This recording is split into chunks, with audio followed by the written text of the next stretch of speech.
તાજમહેલમાં બે યુવકોએ ગંગાજળ ચઢાવ્યું સાથે જ ઓમ લખેલું સ્ટીકર પણ ચોંટાડ્યું હોય તેવી ઘટના સામે આવી છે। શનિવારે સવારે આગ્રાના તાજમહેલમાં બે યુવકોએ ગંગાજળ ચઢાવ્યું હતું, ઓમ લખેલું સ્ટીકર પણ ચોંટાડ્યું અને આનો વિડીયો પણ બનાવ્યો।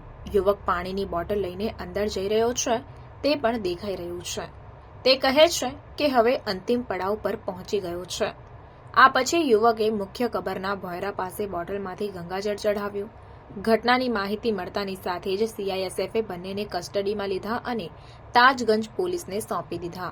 બંને યુવકો અખિલ ભારત હિન્દુ મહાસભાના કાર્યકર્તા છે। તેમની ઓળખ મથુરાના કામદાર ટ્રેડ યુનિયનના પ્રમુખ શ્યામ અને જિલ્લા કાર્યાલય મંત્રી વિનેશ કુંતલ તરીકે કરવામાં આવી છે।